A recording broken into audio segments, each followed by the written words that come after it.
and welcome to the Morningstar series, Why Should I Invest With You? I'm Emma Wall and I'm joined today by Hugh Yarrow, co-manager of the Evenlode Income Fund. Hello, Hugh. Hi, Emma. So we've heard this week that Brexit really does mean Brexit.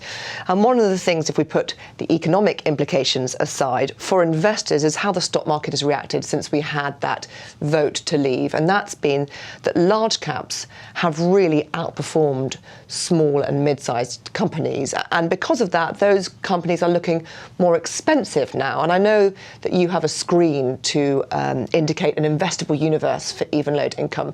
So have you seen now those much larger companies become too expensive to invest in? Well, I wouldn't want to generalise too much. I think immediately after the Brexit vote, there was a fairly sharp reaction, particularly in mid-caps and particularly those that do have exposure to the UK domestic economy.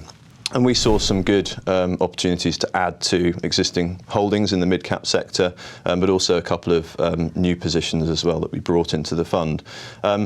Having said that, a lot of those companies then actually recovered reasonably well, and sort of sentiment towards mid-caps, though it's deteriorated, is certainly not sort of desperately negative. And there's quite a lot of domestically exposed companies in our investable universe, very high quality businesses, strong balance sheets, high free cash flows that we would be very interested in investing in if sentiment did deteriorate sort of further over the next few months or the next couple of years. So we are keeping a watch on that. In terms of large cap stocks, I think part of the rally has very much been about currency. Clearly sterling has depreciated significantly, and that's beneficial to the multinationals in the FTSE 100. It's also partly been about the recovery in commodity and oil prices, which is obviously a big sector of the FTSE 100 too.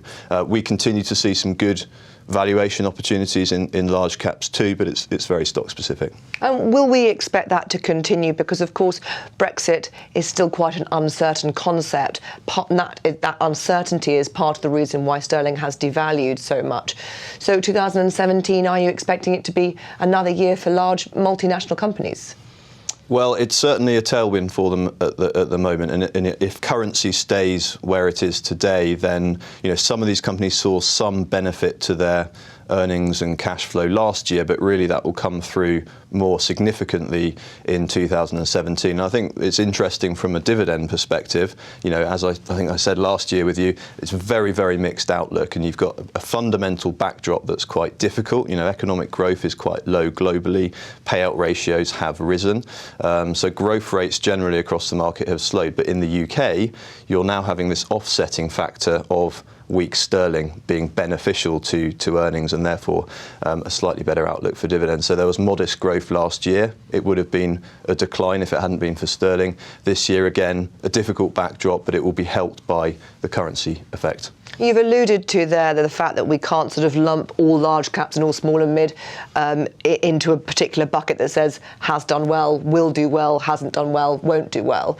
So within those sort of cap scale, where are you seeing the opportunities? Is it particular sectors?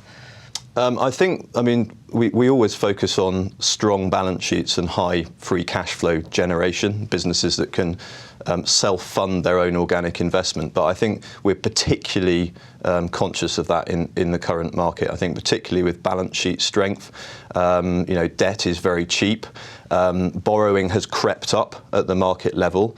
And I think it's partly a function of the generally low growth economic environment. Businesses are tempted to use debt to buy back shares or make acquisitions to offset low growth. But clearly that does come with some risk. And so where we've seen good opportunities to buy businesses on attractive valuations, attractive dividends, but crucially where the balance sheets are strong and the free cash flow is healthy, that's really where we've been focusing. And that's a fairly disparate group of stocks, but that's definitely a trend that they all share, a characteristic that they all share. Hugh, thank you very much. No problem. This is Emma Wall for Morningstar. Thank you for watching.